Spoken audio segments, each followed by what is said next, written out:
Nagbabalik ang PTV Balita Ngayon. Inaprobahan ni Pangulong Ferdinand R. Marcos Jr. ang pag-deputize o pagtatalaga ng Armed Forces of the Philippines, Philippine National Police at iba pang law enforcement agencies para sa isasagawang plebisito sa bagong silang sa Caloocan City. Layo nito na masiguro ang kaayusan at seguridad sa isasagawang plebisito bukas, August 31.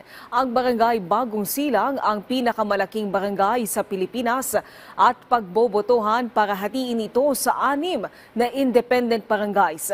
Magsisimula ang plebisito mula alas 7 ng umaga hanggang alas 3 ng hapon.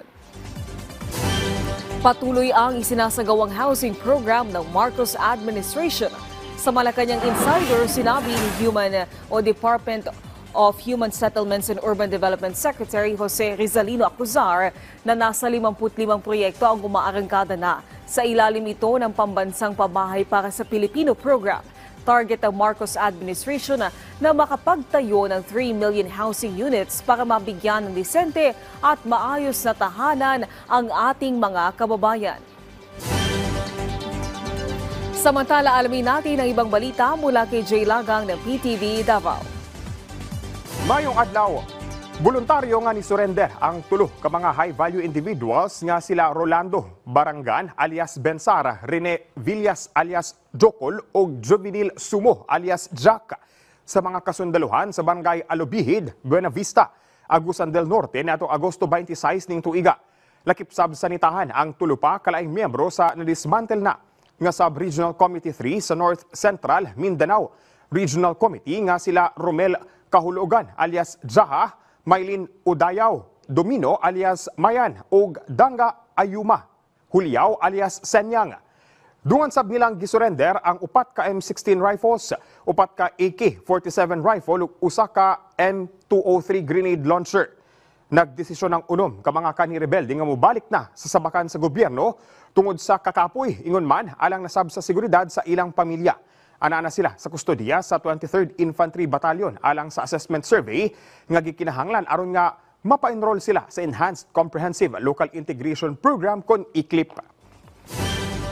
Dakpan ang usa ka American national ug duha ka mga kaubanan niini ato sa gipaygayong bypass operation sa mga otoridad sa usa ka subdivision sa Barangay Pampanga, Davao City natong Agosto 27 ning tuiga.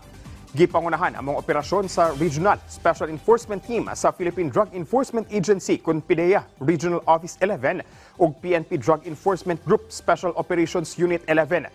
Gilang dinakpan nga si James Curtis Hill, 74 anyos nga residente sa mong lugar. Gisikop kini human nga namaligya og usa ka sachet sa gituang pinaugang dahon sa marijuana sa usa ka PIDEA agent. Dakpan sab ang mga kaubanan niini nga siya Diana Rose Laniba ug Ethel Grace Fantinalgo. Nakuha sa mga dinakpan ang usa ka sealed bottle sa gituang marijuana oil ug 23 ka sachet sa gituang pinaugang dahon sa marijuana. Mag-atuwang sila sa kasong paglapas sa Republic Act No. 9165 kon Comprehensive Dangerous Drugs Act of 2002. Ug mo kadto ang mga nagunang balita dinhi sa PTV Davao. Ako si Jay Lagang, mayong adlaw. Jay Lagang.